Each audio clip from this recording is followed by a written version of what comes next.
એને લગતો દાખલો સ્વાધ્યાયનો 3.10 3 પ્રશ્નો છે એટલે 3 માર્ક માટે મહત્વનો. તો રકમમાં કીધું છે કે આરના સ્થાને એક્સ લો અને એસના સ્થાને વાય લો. હવે રકમમાં તો તમને કહી દે, પણ આકૃતિ આપણી આગળ હોય નહીં, તો તમારે કાચી આકૃતિ જે છે ને એ યાદ રાખી લેવાની. તો કાચી આકૃતિમાં કંઈ હોય નહીં, માત્ર 4 અવરોધ હોય આ રીતે.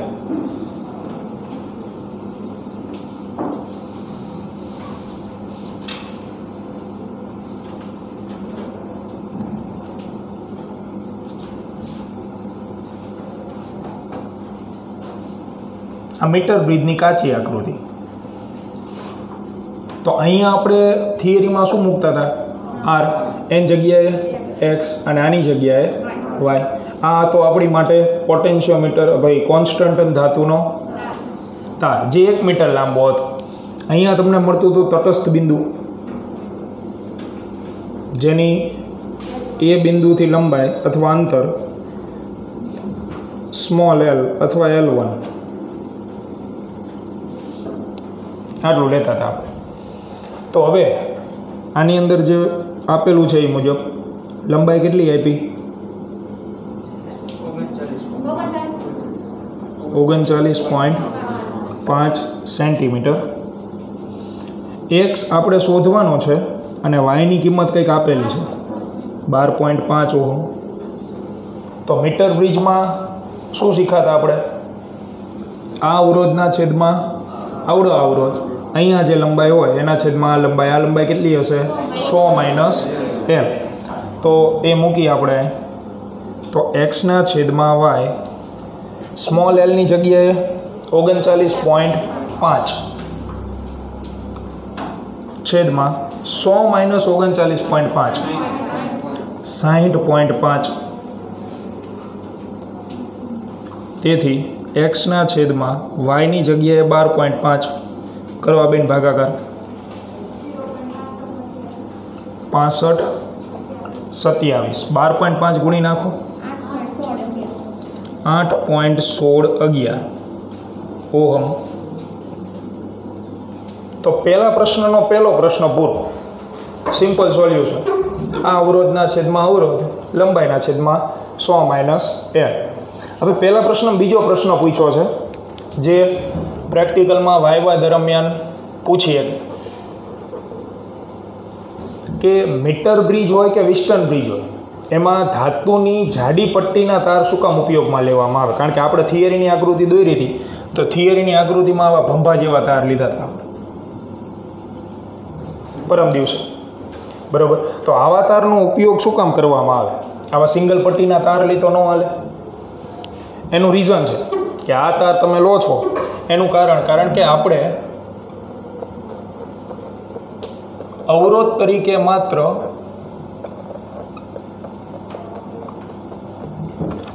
એક્સ અને વાયને જ ધ્યાનમાં લઈએ છીએ.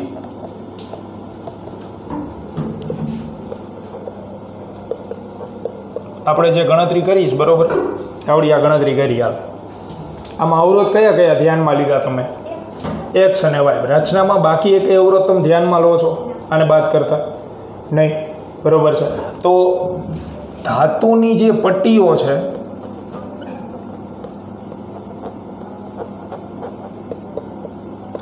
એમનો અવરોધ આપણે અવગણીએ છીએ.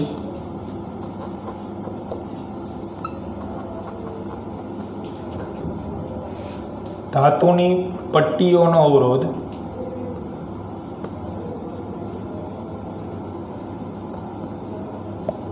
અવગણીએ છીએ, ધ્યાનમાં નથી લેતા ટૂંકમાં. તો તમારે કોઈ પણ કિંમત હોય એ અવગણવી હોય તો એ નાની હોવી જોઈએ કે મોટી? નાની કિંમત હોવી જોઈએ ને. તો તમારે ધાતુની પટ્ટીનો અવરોધ જો અવગણવો હોય તો પટ્ટીઓનો અવરોધ શક્ય એવો કેવો રાખવો પડે? નાનો. તો એક સૂત્ર તમે ભણી ગયા છો 10મા ધોરણમાંય અને આ ધોરણ 12માંય. આર ચલે છે L અપોને અથવા આર બરાબર ρL અપોને અવરોધકતા કહેવાય. આની અંદર તમે ધ્યાનથી જુઓ તો આર અને એ એકબીજા સાથે વ્યસ્ત પ્રમાણમાં, એટલે જેટલું આડછેદનું ક્ષેત્રફળ વધુ એટલો અવરોધ શું હોય? ઓછો. તો તમે જાડી પટ્ટી ધ્યાનમાં લો તો એનું આડછેદનું ક્ષેત્રફળ શું હોય? વધારે. અને ક્ષેત્રફળ વધારે હોય એટલા માટે એનો અવરોધ કેવો બનશે? નાનો. અને અવરોધ નાનો બનતો હોવાથી તમે એને શું કરી શકો? અવગણી શકો. અને એટલા માટે મીટર બ્રિજમાં જાડી ધાતુની પટ્ટીઓ રાખવામાં આવે એ વધુ તો અવરોધાર ઓછો મળે. બરાબર. તો આ વાયવાનો પ્રશ્ન છે, યાદ રાખી લેવો. બીજા પ્રશ્નમાં શું પૂછ્યું તમને? એક્સ અને વાયના સ્થાનો અદલ બદલ કરતા તટસ્થ બિંદુનું શું થાય?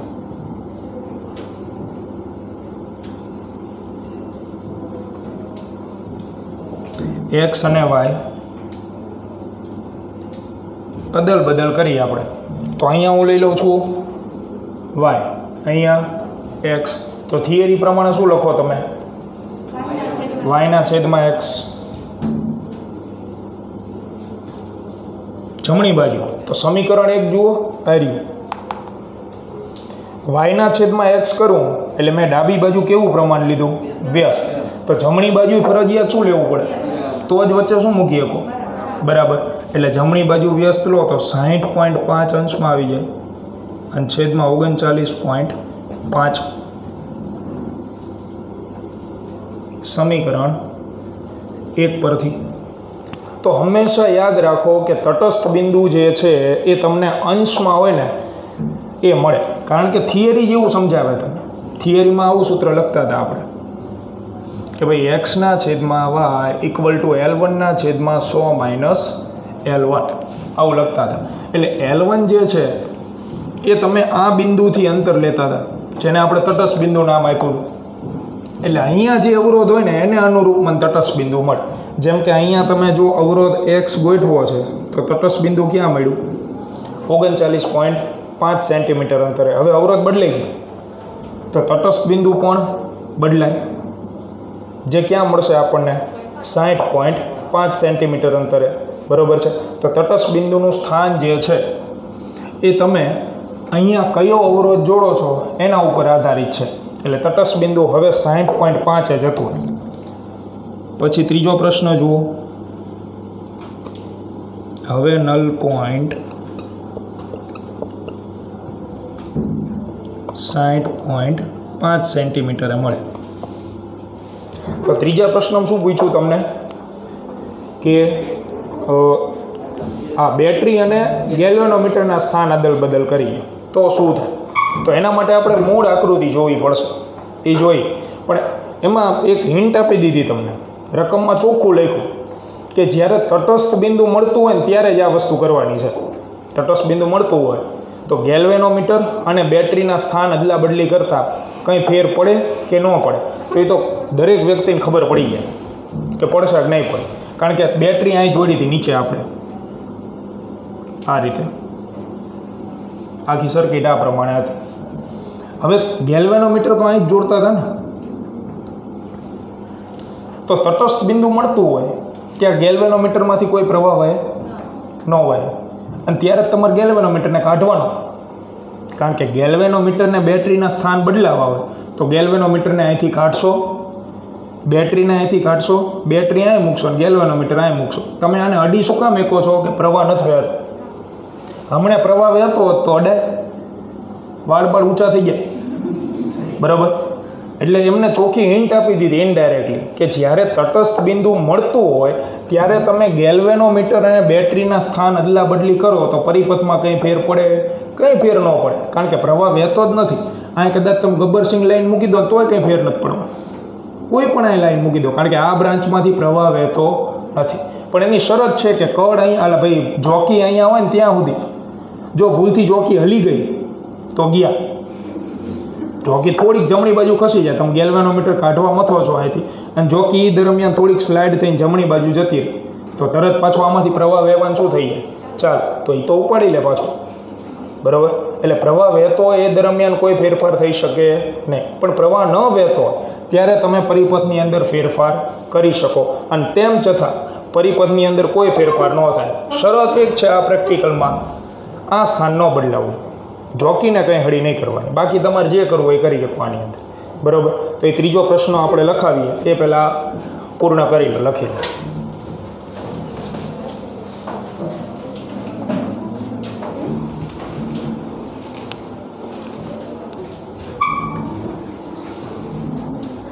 ત્રીજો પ્રશ્ન એની અંદર તમને જે પૂછેલું છે એના સંદર્ભમાં કે મીટર બ્રિજમાં લખો, એમાં મીટર બ્રિજમાં જ્યારે તટસ્થ બિંદુ મળતું હોય, જ્યારે તટસ્થ બિંદુ મળતું હોય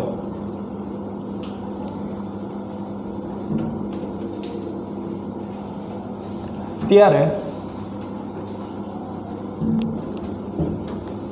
ગેલ્વેનોમીટરનું આવર્તન શૂન્ય હોય છે. ગેલ્વેનોમીટરનું આવર્તન શૂન્ય હોય છે. એટલે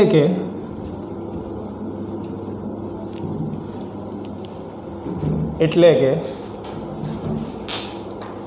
તેમાંથી કોઈ જ પ્રવાહ વહેતો નથી. તેમાંથી કોઈ જ પ્રવાહ વહેતો નથી. એના પછીના પોઈન્ટમાં આ સ્થિતિમાં ગેલ્વેનોમીટર અને બેટરીના સ્થાનો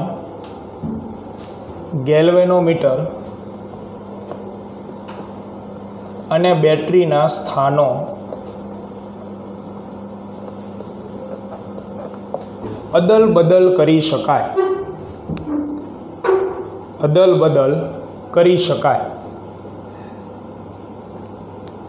એના પછીના પોઈન્ટમાં, કારણ કે બીજો પ્રશ્ન તમને પૂછ્યો છે ચોપડીમાં કે આ સ્થિતિમાં ગેલ્વેનોમીટર પ્રવાહ દર્શાવશે, તો જ્યારે તટસ્થ બિંદુ મળતું હોય ત્યારે પ્રવાહ દર્શાવે કોઈ દી નહીં. એટલે સીધું જ લખો કે આ સ્થિતિમાં ગેલ્વેનોમીટર પ્રવાહ દર્શાવે નહીં. આ સ્થિતિમાં ગેલ્વેનોમીટર પ્રવાહ દર્શાવે નહીં.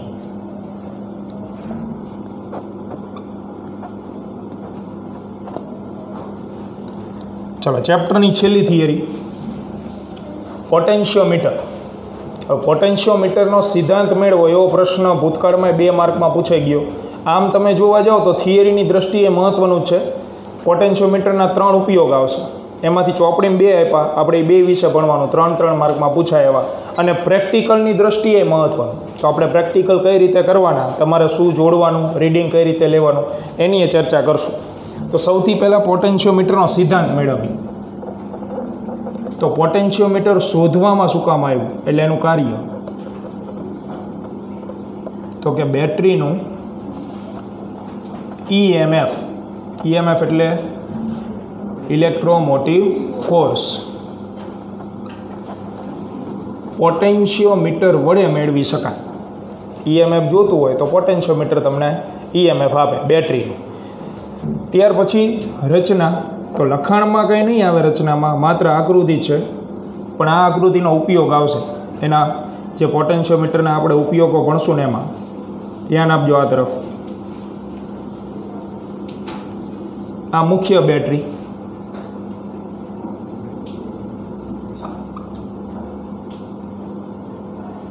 આ જે છે એ રિયોસ્ટેટ. રિયોસ્ટેટ શું છે એ સમજાવો.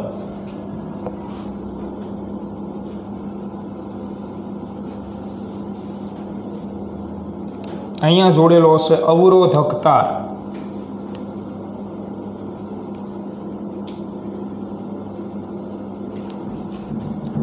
આની અંદર પહેલાં તો અમુક પ્રશ્ન તમને પૂછે કે ભાઈ મીટર બ્રિજ જે છે એની મર્યાદા શું. મીટર બ્રિજ વિશે આપણે ભણી ગયા, ઉપયોગ જોઈ ગયા, બધી વસ્તુ ભણી ગયા, પણ મીટર બ્રિજમાં તકલીફ શું પડી અથવા તો એ સાધનની મર્યાદા શું.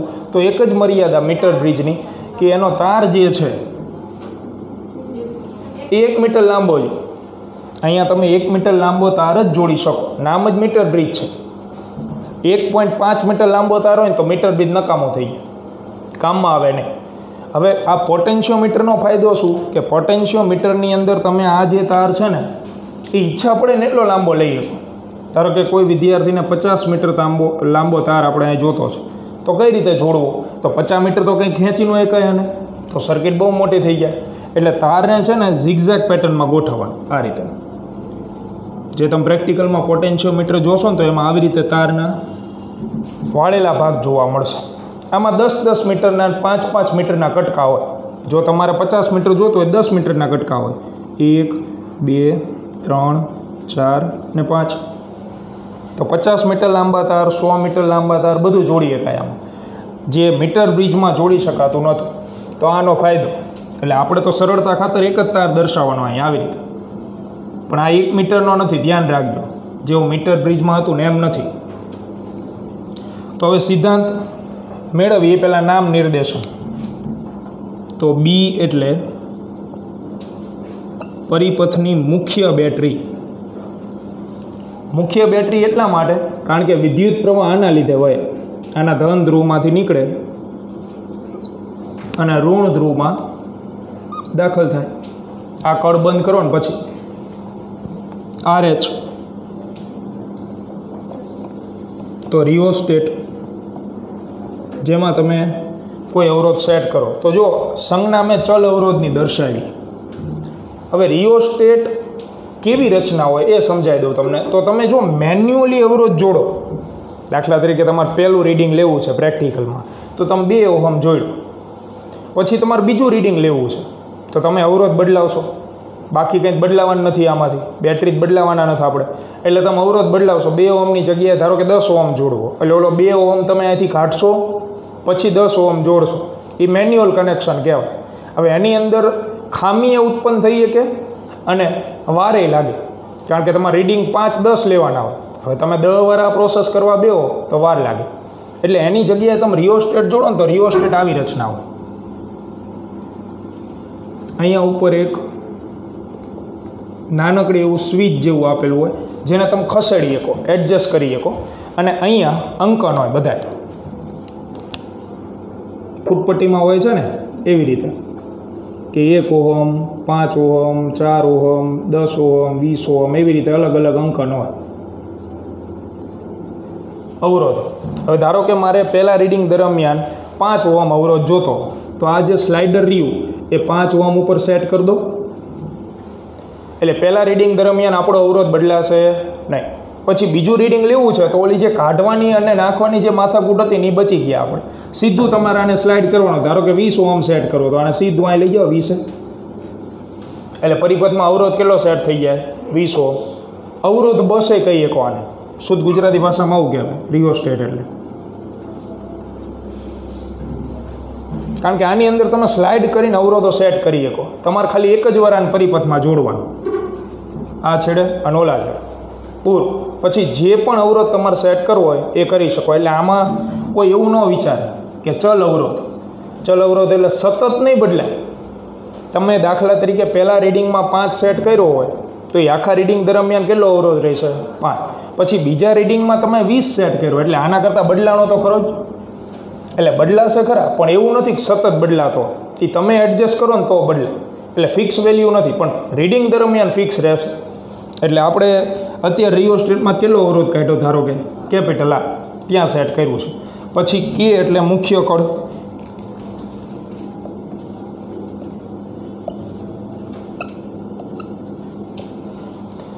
અને AB. તો AB એટલે અવરોધક તાર, જેની લંબાઈ હું લઈ લઉં છું કેપિટલ L. આખે આખો તાર એ તમારે જેટલું સેટ કરવું હોય ને એટલું કરી દેવાનું. ધારો કે કોઈને 10 મીટર રાખવો છે, કોઈ 50 મીટર કે ઝિગઝાગ પેટર્નમાં એને ગોઠવેલો. જ્યારે તાર આવે ને એટલે એક લાઈન લખી જ નાખવાની. મીટર બ્રિજમાં લખતા હતા કાર્યની અંદર ડબલ ઇન્વર્ટેડ કોમામાં એકમ લંબાઈ દીઠ અવરોધ એ લખી જ નાખવાનું. કારણ કે તાર છે એ અવરોધક છે એટલે એની આગળ અવરોધ હશે. તો એકમ લંબાઈ દીઠ અવરોધ રો ઓહમ છે.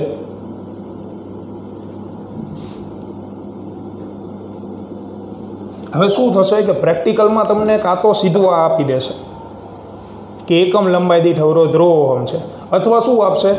આવું આપશે એ કે કુલ અવરોધ 50 ઓહમ છે અને કુલ લંબાઈ 50 મીટર છે. અથવા કુલ લંબાઈ રહી એની 10 મીટર લઈ લો હાલો તારની, તો એકમ લંબાઈ દીઠ અવરોધ શું થયો? 5. એટલે રાહ જોઈને નહીં બેવાનું કે એકમ લંબાઈ આપે ને તો જ અમે રો લેશું, એમ નહીં. એ તમને કુલ અવરોધને કુલ લંબાઈ આપી દે તો તમારે અવરોધને લંબાઈ વડે શું કરી નાખવાનું? ભાગી નાખવાનું, એટલે એકમ લંબાઈ દીઠ અવરોધ તમને મળી જાય. હવે આપણે સિદ્ધાંત મેળવીએ તો એકદમ સહેલું છે, ધ્યાન આપજો. શરૂઆત કરીએ કે જે અવરોધક તાર તમને દેખાય છે એ બી, આમાં રેન્ડમલી કોઈ પણ એક બિંદુ ધ્યાનમાં લઈ લો. રેન્ડમલી એટલે જ્યાં ઈચ્છા પડે ત્યાં, બરાબર. ધારો કે હું અહીંયા એક બિંદુ ધ્યાનમાં લઉં છું, પોઈન્ટ સી, જે એ બિંદુથી સ્મોલ એલ અંતરે છે. આપણને નથી ખબર કે આ બે બિંદુ વચ્ચે કેટલો વોલ્ટેજ છે, એ હમણાં ગોતી લઈએ આપણે, બરાબર. રેન્ડમલી એક બિંદુ ધ્યાનમાં લીધું તો એ અને સી વચ્ચેનો વોલ્ટેજ એ અને સી વચ્ચે વોલ્ટેજ VAC બરાબર શું લખાય? તો વોલ્ટેજ લખવા માટે એક જ વૈજ્ઞાનિક ઓમ V બરાબર IR. તો પરિપથમાં બીજો કોઈ પ્રવાહ વહેશે? I1 I2 I3 એવું કંઈ? એક જ સર્કિટ છે ને, તો પ્રવાહ બધામાં જ કેવો વહેતો હોય છે? એક જ હરકો. એટલે અહીંયા હું મૂકી દઉં I ઇન્ટુ આરની જગ્યાએ શું આવે? મારે કોના વચ્ચેનો વોલ્ટેજ જોતો છે? એ અને સી, આ બે વચ્ચેનો. તો મારે અવરોધ કોનો ધ્યાનમાં લેવાનો હોય? માત્ર એ અને સી વચ્ચેનો. એટલે આની જગ્યાએ હું મૂકીશ AC. હવે વિદ્યુત પ્રવાહની જગ્યાએ, તો વિદ્યુત પ્રવાહનું સૂત્ર કુલ વોલ્ટેજ છેદમાં કુલ અવરોધ. આ ઓહમના નિયમ ઉપરથી જ લખ્યું મેં, આમાં જ તમે એના કરતાં બનાવો તો અવરોધ ક્યાં જતો રહે? આ બાદ છેદમાં. આગળ ખાલી કુલ લગાડી દીધું આપણે, કારણ કે પ્રવાહ કુલ છે એટલે વોલ્ટેજ કુલ અને અવરોધ કુલ. તે આની જગ્યાએ તમે મૂકો પદ VAC બરાબર. તો કુલ વોલ્ટેજ બોલો, આપણા પરિપથમાં વોલ્ટેજ કોણ દર્શાવે? કળ વોલ્ટેજ દર્શાવે નહીં, રિયોસ્ટેટ દર્શાવે, બેટરી જ દર્શાવે ને વોલ્ટેજ. તો અંશમાં આપણે મૂકશું કુલ વોલ્ટેજની જગ્યાએ B છેદમાં કુલ અવરોધ. તો એક અવરોધ તો તમને નરી આંખે દેખાય, કયો? રિયોસ્ટેટ વાળો, જે આપણે કેટલો સેટ કર્યો છે? R. એટલે એ તો લખી જ નાખવાનો છે. એ સિવાય કયો અવરોધ? તો અહીંયા જે વાદળી કલરની પેનથી તમે દોર્યો છે તાર, એ તાર છે અવરોધ, એટલે એની પાસે અવરોધ હશે. તો એનો અવરોધ આપણે લખી નાખીએ R AB, કારણ કે કુલ અવરોધ ધ્યાનમાં લેવાનો છે. કુલ અવરોધમાં તમારી પાસે જે પરિપથ હોય ને એનો ટોટલ આવી જાય, એટલે R AB લખ્યું, આખો અવરોધ આવી ગયો. એટલે વિદ્યુત પ્રવાહ આની જગ્યાએ તો એ તો એમ નામ R AC. હવે સ્ટેપ વાઇઝ પહેલાં આપણે આની કિંમત ગોતશું અને પછી આની કિંમત ગોતીએ. તો એ મેળવવા માટે ત્રિરાશિ, તો VAC બરાબર B upon capital R plus, તો R AB જોતું હોય એટલે કે AB તારનો અવરોધ જોતો, તો AB તાર આગળ છે શું? લંબાઈ. તો ત્રિરાશિ મૂકો કે ભાઈ 1 મીટર લંબાઈ હોય તો અવરોધ કેટલો છે? ρ ઓહમ. તો AB તારની લંબાઈ કેટલી છે આપણી આગળ? Capital L.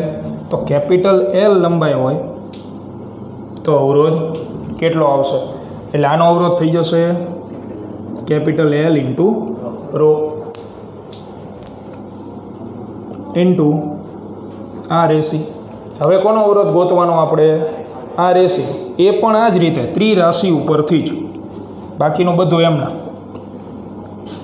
VAC બરાબર B upon R plus L into ρ into RAC જોતું હોય તમારે તો આ જ ત્રિરાશિ. એસીની લંબાઈ કેટલી? Small L. તો ત્રિરાશિ આ રીતે કે ભાઈ એકમ લંબાઈ દીઠ અવરોધ ρ ઓહમ હોય તો સ્મોલ એલ લંબાઈ હોય તો અવરોધ કેટલો? તો સ્મોલ એલનો અવરોધ કેટલો થઈ જશે? Small L into ρ. આ રીતે મોટું પદ મળે આપણને. હવે આની અંદરથી જે અચળ પદ હોય ને એ બધાને એક કાઉન્સમાં ભેગા કરો તો એ આપણે નક્કી કરતા જઈએ કોણ કોણ અચળ હશે જે બદલાય નહીં પ્રેક્ટિકલ દરમિયાન. બી બેટરી બદલાય નહીં અચળ. કેપિટલ આર રીડિંગ દરમિયાન તો અચળ રિયોસ્ટેટનો અવરોધ. કેપિટલ એલ બદલાય એ તો તમે નક્કી કર્યું હશે કે ભાઈ 50 મીટરનો તાર જોડવો છે તો એ તો 50 મીટર જ હશે. રો એ અચળ એકમ લંબાઈ દીઠ અવરોધ કુલ અવરોધના છેદમાં કુલ લંબાઈ. સ્મોલ એલ એ તો બદલાય ને કારણ કે મેં એવું કીધું હતું કે ભાઈ રેન્ડમલી બિંદુ ધ્યાનમાં લો કોઈ વિદ્યાર્થી અહીંયા ધ્યાનમાં લે બીજું કોઈ વિદ્યાર્થી આ જગ્યાએ ધ્યાનમાં લે તો એનું અંતર બદલાઈ જવાનું કે નહીં. એટલે સ્મોલ એલ જે છે એ તમારા હાથની વાત છે તમારે જ્યાં બિંદુ ધારવો અહીંયા ધારી એટલે સ્મોલ એલ બદલાશે. વળી પાછું રો એ નહીં બદલાય એટલે આ રોને હું કાઉન્સની અંદર લખી નાખું તો સૂત્ર બને છે VAC બરાબર B into rho R plus L into rho into small L. આ દરેક પદ રહ્યા ને કાઉન્સની અંદરના બધા અચળ છે બરાબર. આ બધા પદ અચળ તો આની જગ્યાએ હું નવો અચળાંક ધ્યાનમાં લઈ લઉં એટલે સૂત્ર નાનું થઈ જાય તો y બરાબર એટલે V બરાબર 5 ઇન્ટુ એલ આ નવો અચળાંક. પણ એવી ભૂલ નહીં કરવાની કે આ ભૂલી આવે કારણ કે ગુજરાત બોર્ડની ટેક્સ્ટ બુકમાં તમને સ્વાધ્યાયમાં એક MCQ આપ્યો એની રકમ 5 લીટીની અમુક રકમ જોઈને જ મૂક દે જવા દો નહીં મેળાવે. પણ એમાં તમે સીધું આ સૂત્ર મૂકશો ને એટલે જવાબ આવી જાય. એમાં તમને બધો ડેટા આપ્યો ને એટલે રકમ લાંબી બની કે ભાઈ બેટરીના વોલ્ટેજ આપે કુલ લંબાઈ આપે કુલ અવરોધ આપે રિયોસ્ટેટનો અવરોધ આપે સ્મોલ એલ આપે બધી કિંમત આપે તો રકમ તો મોટી થાય ને. એટલે આ સૂત્ર તમારે MCQ માટે યાદ રાખવાનું કે ફાઈની કિંમત કેટલી હોય તો કે B into rho R plus L into rho. અને પ્રેક્ટિકલમાં આ કિંમત આપે તો આપે નહીંતર એમ કે ફાઈની કિંમત ગોતી લો. આ બધા પેરામીટર આપેલા હોય તમને કે ભાઈ બેટરી 50 વોલ્ટની છે રિયોસ્ટેટનો અવરોધ એ તમારે સેટ કરવાનો છે કળ બંધ હોય લંબાઈ આપી દીધી હોય તારની અને તારનો કુલ અવરોધ આપી દીધો હોય પેરામીટર બધા આપેલા હોય પણ એવું ફિક્સ નહીં કે ફાઈની કિંમત તમને આપી જ દે પ્રેક્ટિકલમાં. એટલે પ્રેક્ટિકલ માટે તમને આ સૂત્ર યાદ હોવું જરૂરી પછી ફાઈ મળી જાય. આ તો રીડિંગ લેશું ને આપણે એ તો તમે રીડિંગ લેશો એટલે ફૂટપટ્ટીથી માપી શકો 10 સેન્ટીમીટર કે 20 સેન્ટીમીટર જે હોય અને પછી તમને વોલ્ટેજ મળે. તો અહીંયા તમે આને કહી શકો વિદ્યુત સ્થિતિમાન પ્રચલન. એ આવી ગયું ચેપ્ટર નંબર 2માં જેનો SI એકમ હતો વોલ્ટ પ્રતિ મીટર. 2 સૂત્રો તારવા આપણે આવા V બરાબર ER અને બીજું E બરાબર -dV/dr. અને આની વ્યાખ્યા લખાઈ હતી એકમ અંતર દીઠ વિદ્યુત સ્થિતિમાનના સૂક્ષ્મ તફાવતને વિદ્યુત સ્થિતિમાન પ્રચલન કહેવાય જે વિદ્યુત ક્ષેત્ર જ દર્શાવે. ત્યાંથી એકમ આવે વોલ્ટ પ્રતિ મીટર બરાબર છે. જો તમે બરાબર કાઢી નાખો તો ચલે છે નિશાની પાછી આવી જાય એટલે અહીંયાથી આપણે અચળાંક દૂર કરી તો VAC ચલે છે શું લખાય L. આને કહેવાય પોટેન્શિયોમીટરનો સિદ્ધાંત જે હાવ હેલો ખાલી ઓહમના નિયમ ઉપરથી હાલવાનું હતું. તો પોટેન્શિયોમીટરનો સિદ્ધાંત લખાય શું કે ભાઈ અવરોધક તાર ઉપરના કોઈ પણ 2 બિંદુઓ વચ્ચેનો વિદ્યુત સ્થિતિમાનનો તફાવત એ તે 2 બિંદુઓ વચ્ચેના અંતરના સમપ્રમાણમાં હોય છે. આ પોટેન્શિયોમીટરનો સિદ્ધાંત. અવરોધક તાર ઉપરના કોઈ પણ 2 બિંદુઓ વચ્ચેનો વિદ્યુત સ્થિતિમાનનો તફાવત તે 2 બિંદુઓ વચ્ચેના અંતરના સમપ્રમાણમાં હોય. તો આ સિદ્ધાંત થઈ ગયો. ફરીથી એકવાર જોઈ લો કંઈ નવીન નથી કર્યું આપણે રેન્ડમલી એક બિંદુ ધ્યાનમાં લીધું લંબાઈ L કહી દીધી A અને C વચ્ચેનો વોલ્ટેજ ઓહમનો નિયમ એ એપ્લાય કર્યો આની જગ્યાએ કુલ વોલ્ટેજના છેદમાં કુલ અવરોધ મૂક્યું એટલે આ પદ મળી ગયું. આ 2 અવરોધ જે છે એ તમે ત્રિરાશિ ઉપરથી મેળવા એટલે આવું સૂત્ર આવ્યું. આમાં તમારી પાસે જે અચળ પદ હતા ને બધા એક કાઉન્સમાં લખી નાખ્યા એની જગ્યાએ નવો અચળાંક નામ આપી દીધું જે હતું વિદ્યુત સ્થિતિમાન પ્રચલન એકમ વોલ્ટ પ્રતિ મીટર અને એના ઉપરથી સીધા. આનો ઉપયોગ આપણે કરશું પોટેન્શિયોમીટરના 3 ઉપયોગ ભણશું ને એમાં જે આપણે અત્યારે લગભગ સમય રહેશે પહેલો ઉપયોગ ભણી લેશું EMF વાળો બરાબર. તો પહેલાં આ લખના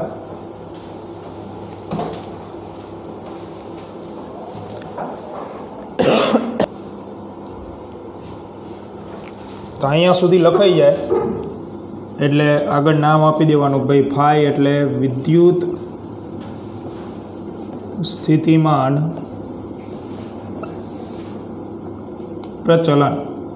એસઆઈ એકમ એનો વોલ્ટ પ્રતિ મીટર રહેશે અને છેલ્લે સમીકરણ આવું મળે.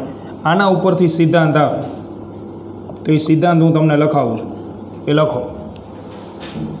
આ 2 સ્ટેપ ઉમેર દો અને પછી સિદ્ધાંત લખો.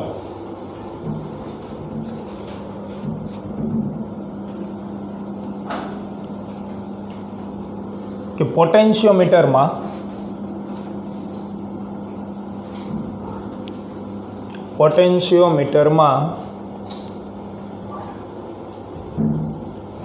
અવરોધક તાર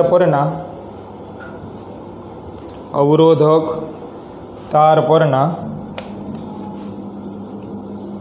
કોઈ પણ 2 બિંદુઓ વચ્ચે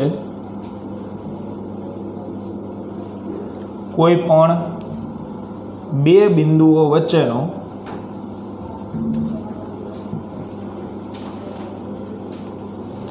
વિદ્યુત સ્થિતિમાનનો તફાવત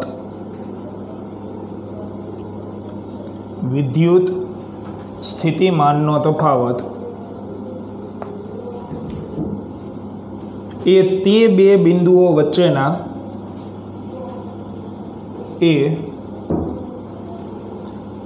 2 બિંદુઓ વચ્ચેના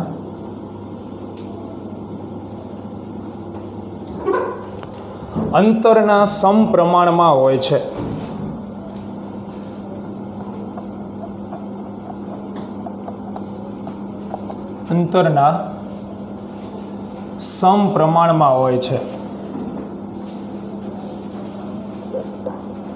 હવે પોટેન્શિયોમીટરના ઉપયોગ 3 ઉપયોગ આવશે. એમાં છેલ્લા 2 ઉપયોગ છે એ અત્યંત મહત્વના. આ ઉપયોગ એના ઉપરથી ખબર પડી જશે આગળ. તો જે કાર્ય હતું ને જ કે બેટરીનું EMF મેળવવા પોટેન્શિયોમીટર ઉપયોગી છે.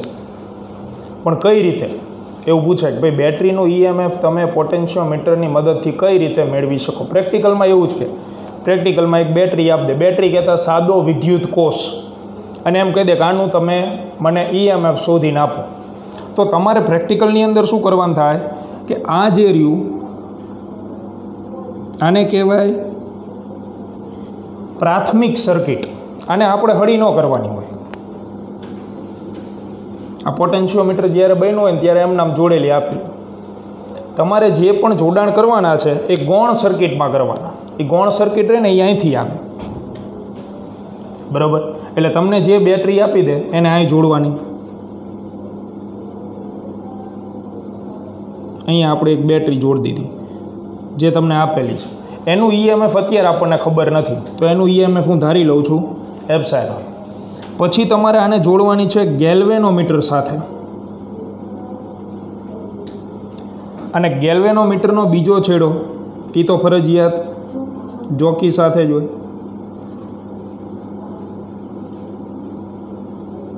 આ ગેલ્વેનોમીટરનો બીજો છેડો. તો પ્રેક્ટિકલમાં તમારે જોડાણ ખાલી આટલું કરવાનું, રેડ પેનથી દર્શાવ્યું ને એટલું. બેટરી એની હારે ગેલ્વેનોમીટર હારે જોકી. અને હવે પ્રેક્ટિકલ શરૂ કરવાનું. તો પ્રેક્ટિકલની અંદર બીજું શું કરવાનું થાય તમારે? જોકી આપી હોય એટલે અહીંથી ખસેડવાનું ચાલુ કરો. એ બિંદુથી ક્યાં સુધી ખસેડવાની? જ્યાં સુધી શું ન મળે? Null point. એટલે કે તમે જોકીને ખસેડો એ દરમિયાન ધ્યાન ક્યાં હોવું જોઈએ? ગેલ્વેનોમીટર ઉપર. જેવું ગેલ્વેનોમીટર 0 આવર્તન દર્શાવે એટલે અહીંયા સ્ટોપ, અહીંયા તમને મળશે નલ પોઈન્ટ એટલે કે તટસ્થ બિંદુ, બરાબર? તો આ જે લંબાઈ રહી એ તમારે માપવાની ખાલી સ્કેલની મદદથી. પ્રેક્ટિકલની અંદર આટલું જ કામ કરવાનું. હવે કઈ રીતે EMF મળે એ જોઈએ. તો અહીંયા પોટેન્શિયોમીટરના સિદ્ધાંત મુજબ શું લખાય? સિદ્ધાંત શું કહેતો હતો? હા, 2 બિંદુઓ વચ્ચેનો વોલ્ટેજ અંતરના સમપ્રમાણમાં. અહીંયા કયા 2 બિંદુ દેખાય છે? એ અને.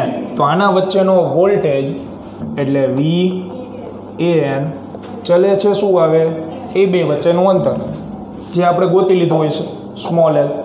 ચલે છે નિશાની કાઢો એટલે અચળાંક આવે ફાઈ.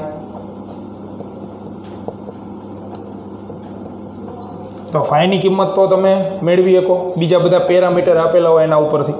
ફાઈ બરાબર શું હતું બી ઇન્ટુ રો છેદમાં capital R plus L into rho. એટલે આની કિંમત તમે જાતે મેળવી શકો. તો આ જે છે એ તમને વોલ્ટેજ મળે છે. આપણે શું ગોતવાનું ઈએમએફ. તો મેં તમને ગઈકાલે કીધું હતું પરમ દિવસે કે ભાઈ ઈએમએફ અને ટર્મિનલ વોલ્ટેજને લગતા જે વિડીયો છે એ જોઈને આવો.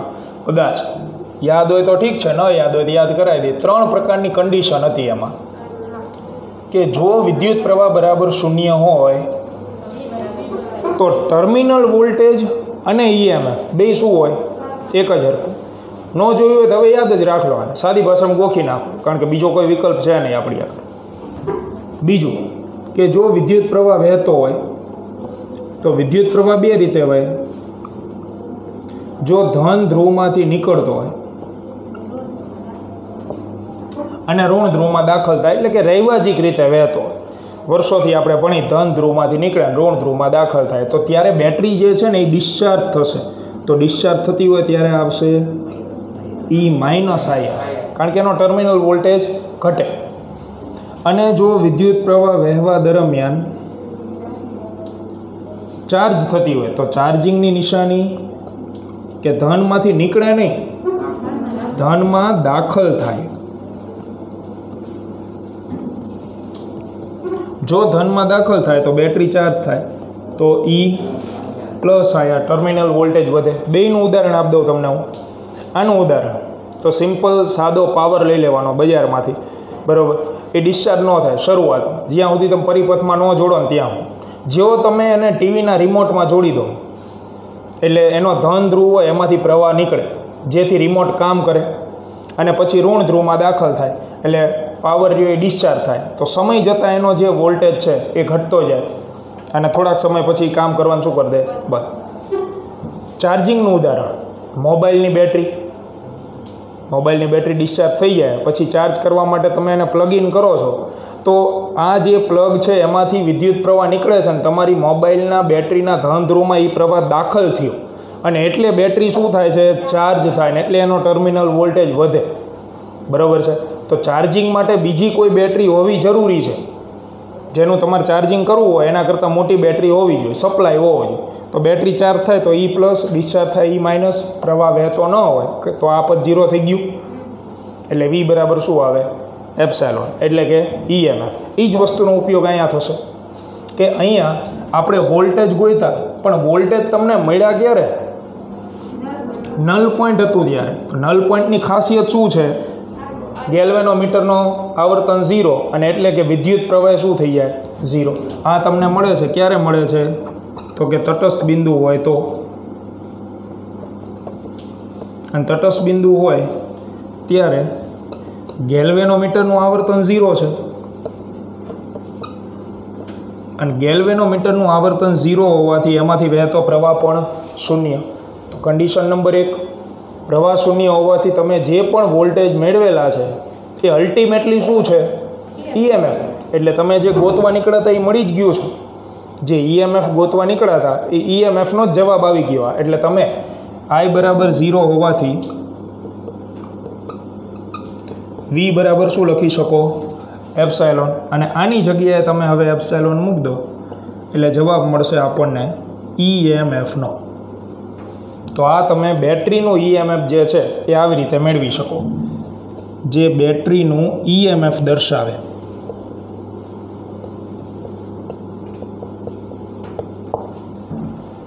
બરાબર. સિંગલ બેટરીનું ઈએમએફ જોતું હોય તો એકદમ સાદો પ્રેક્ટિકલ, કારણ કે જોડાણ કંઈ એવું હેવી કક્ષાનું નથી. આટલું તમારે જોડવાનું, પ્રેક્ટિકલમાં કરવાનું શું જોકીને ખસેડતા જાઓ, 0 થાય એટલે ઊભા રહી જાઓ. આ લંબાઈ તમે નોંધી લો, અહીં મૂક દો. જે આવતું હોય 10, 20, 25 સેન્ટીમીટર જે પણ મળે. ફાઈની કિંમત એ તમે ઓન પેપર ગણી શકશો. બી ઇન્ટુ રો છેદમાં capital R plus capital L into rho. એટલે આની કિંમત એ છે, આની એ છે. તો તમે જે પણ બેટરી તમને આપેલી હશે એનું ઈએમએફ તમને બહુ સરળતાથી મળી જાય. બરાબર. પણ ઈએમએફને વોલ્ટેજ સરખા ક્યારે થશે કે જ્યારે પ્રવાહ શું હોય? 0. એ સિવાય નહીં. અને આનો ઉપયોગ પાછો આવશે. ત્રીજો ઉપયોગ છે ને એમાં ચોપડીની અંદર 2 ઉપયોગની જ આકૃતિ આપી. ચોપડીની અંદર તમને કીધું છે કે 2 બેટરીના ઈએમએફ સરખાવો. પ્રેક્ટિકલમાં એવું કે 2 બેટરી આપી દે. હાલો, આ એક છે બેટરી 1, બેટરી 2. જવાબ આપો, બેમાંથી કઈ બેટરીનું ઈએમએફ વધુ છે? તો એના માટે શું કરવાનું તમારે? તો આ જે આકૃતિ દેખાય કે નહીં, આમાં બીજી બેટરી જોડ દો જોડે, અને એપ્સાયલોન 1 કહી દો, અને એપ્સાયલોન 2, અને અહીંયા ગેલ્વેનોમીટર. બેની વચ્ચે કોમન રાખવાનું. પછી તમે અહીંયા કળ હોય, પહેલી કળ બંધ કરો ને એટલે આ પરિપથમાં જોડે, તો એની વખતે પહેલું તટસ્થ બિંદુ મળે. એટલે એની લંબાઈ કંઈક અલગ આવી હોય, એટલે પહેલું રીડિંગ આવું આવે. આના ઉપરથી લખ્યું અમે. તમે અહીંયા કળ 1 બંધ કરશો ને એટલે એપ્સાયલોન 1 જોડે, તો એપ્સાયલોન 1 બરાબર શું લખાય? 5 ઇન્ટુ L1. કારણ કે એ વખતે તમને તટસ્થ બિંદુ ધારો કે N1 આગળ મળ્યું. પછી તમે કળ 2 બંધ કરશો એટલે બીજી બેટરી જોડાય, તો ત્યારે તટસ્થ બિંદુ બદલાઈ જાય. જો બેયના ઈએમએફ સરખા હોય તો પહેલી વખતે જ્યાં મળ્યું હોય ત્યાં બીજી વખતે મળે. જો અલગ અલગ હોય તો તટસ્થ બિંદુનું સ્થાન બદલાય. એટલે 5L2. અને પછી તમે આનો ભાગાકાર લઈ લો, આ કેન્સલ થઈ જાય. જો તમને આ ગુણોત્તર 1 કરતાં મોટો મળે તો એપ્સાયલોન 1 મોટું હોય. જો ગુણોત્તર 1 કરતાં નાનો મળે તો એપ્સાયલોન 2 મોટું હોય. આની સીધી ખબર તમને તટસ્થ બિંદુ ઉપરથી મળી જાય. પહેલી બેટરી જોડી, તટસ્થ બિંદુ ધારો કે 10 સેન્ટીમીટરે મળ્યું. કેટલાય? 10 સેન્ટીમીટરે. બીજી બેટરી જોડી ત્યારે તટસ્થ બિંદુ 40 સેન્ટીમીટરે મળ્યું. તો જેના માટે લંબાઈ વધુ હોય એનું ઈએમએફ શું હોય? વધુ જ હોય. તો બીજી બેટરીનું ઈએમએફ કેવું મળે આપણને? મોટું. પ્રેક્ટિકલમાં બીજું કંઈ તમારે લખવાનું કે કરવાનું થતું નથી. તમારે ખાલી કળ 1 બંધ કરીને રીડિંગ લેવાનું, એનું આવ્યું 10 સેન્ટીમીટર. કળ 2 બંધ કરીને રીડિંગ લેવાનું, એનું આવ્યું 40 સેન્ટીમીટર. તો સીધો જવાબ આપી દેવાનો કે આ બેટરીનું ઈએમએફ વધુ છે. કારણ કે પ્રશ્ન જેવો પૂછશે કે આ 2 બેટરી છે, આમાંથી કોનું ઈએમએફ વધુ છે? તો તમને ચોપડીમાં આકૃતિ આની આપી છે, પેજ નંબર 122 ઉપર.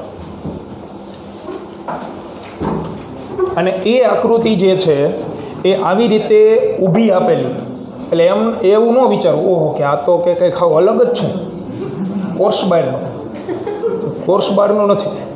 આને આમ કરીને આમ ઊભી આકૃતિ દોરી નાખી. આ પોર્શન જે દેખાય છે એ પોર્શન એમને ઊભી લાઈનમાં દોરેલો, અને અહીંયા એમને ઝિગઝેગ પેટર્નમાં તાર આપેલો. બાકી બધું આ જ જોડેલું, કળ ને બધું. પણ એ જોડાણ થોડાક ઓકવર્ડ થઈ જાય, એટલે આકૃતિ થોડીક ઓકવર્ડ લાગે. આ આકૃતિ હેલી પડે તો આપણે આ જ દોરવાની. માર્ક મેળવવાથી કામ છે ને આપણે. આ તો દોરી જ નાખવાનું આખું બંધ કરીને. પ્રાઇમરી સર્કિટ છે એ કોઈ દિવસ નહીં બદલાય. જે તમારે ફેરફાર કરવાના છે એ અહીંયા આવશે. એક બેટરીનું પૂછ્યું હોય તો 1 જોડો, 2 બેટરી પૂછી હોય તો 2 જોડો. બરાબર. તો આને પૂર્ણ કરો. આ લખાઈ ગયા. આપણે આને લખવાની જરૂર નથી, ડિટેલમાં આવી ગયું છે. છતાં જેને ન જોયું હોય એને રફ કામમાં લખવું એટલે લખી નાખવાનું, બાકી કન્ટિન્યુમાં ન લખ્યા. અહીંયા હું તમને બોલીને પહેલાં લખાવી દઉં. આકૃતિ હમણાં દોર નાખજો. આકૃતિ ઘરે જઈને દોર નાખશો. નીચે લખાણ લખી લો, 3-4 લીટીની લાઈન આવશે ને પછી આ કન્ટિન્યુ લખવાનું. આપણે પહેલા ઉપયોગમાં નીચે લખાણ લખી લો.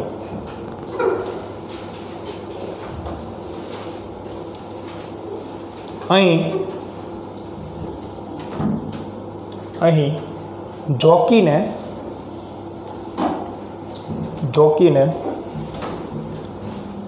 સ્મોલ એ બિંદુથી, આ સ્મોલ એ બિંદુથી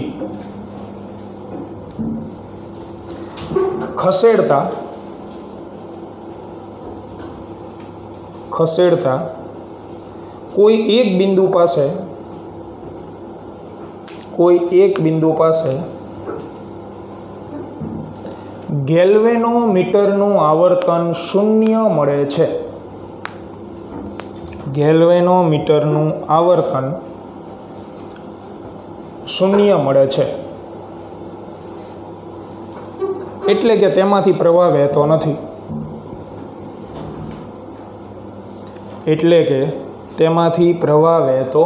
નથી. અને પછી અહીંથી કન્ટિન્યુ કરી દેવાનું કે પોટેન્શિયોમીટરના સિદ્ધાંત મુજબ આ બાબત ચલે છે કાઢો એટલે આવડું અને પછી સમીકરણ 1 ઉપરથી આ મળે.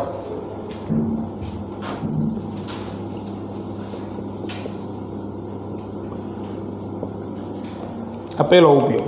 બાકીના 2 ઉપયોગ નેક્સ્ટ લેક્ચરમાં પૂરા કરીને ચેપ્ટર પૂરું કરશું આપણે. બોલો.